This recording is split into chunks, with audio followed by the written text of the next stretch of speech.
соёл урлаг ялангуяа арайтайгаар танилцсан хүмүүс. Бидний одоо хамгийн одоо хөөхд байхаасаа сонсч ирсэн зүйл бол Цагаан лаван их шиг хүсэлтийн хариу. Одоо энэ жилийн одоо энэ сайхан бэлэгтэй өдөр бид нэр энэ Монгол түмэнд сайхан дуу хуураараа нөгөө Цагаан лаван их шиг гэж бид нэр хөөхд байхад сонсч ирсэн, мөрөөдж ирсэн. Тэр мөрөөдөл дотроо ингээд умбаад бид нэр тэнтэйгээ уулзж байгаа нэг сайхан байна.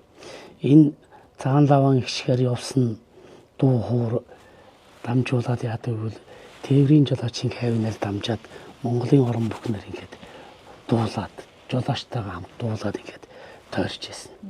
Ийм нэвтрүүлэг байхгүй. Тийм учраас би энэ тээвэрчдийг ер нь дандаа магтчих хэвээр гэж боддог юм. Яагаад гэвэл Монгол улсын хөгжлийг бас нуруундаа үрчээсэн. 15 хоног одоо баруун хязгаарт хүрээ буцахтаа 15 хоног явна. Тэгэхээр тэр хүмүүс явж байгаа цагаан сарн замдаа таарахлаар Баян хонгорт ч юм уу, өвөр хангаат ч юм уу айлд очоод сайхан ах дүүш ингээд цагаалаад явдаг. Тэн дээр дуу хуураад дуулаад нөгөө Цагаан лавын гिचгээ яриад ингээл явдаг.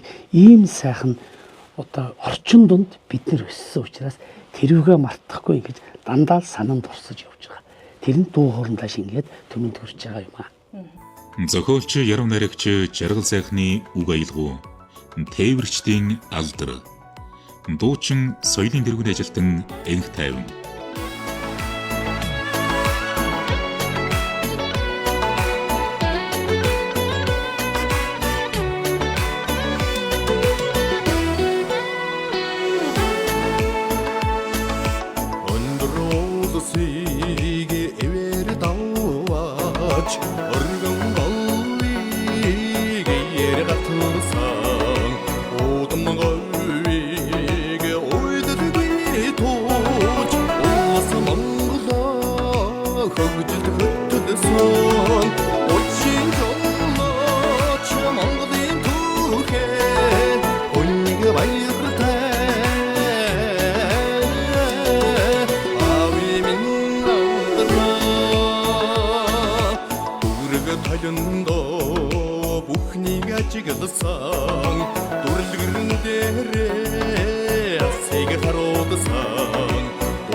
Замд элэгдэсэн арван зүүн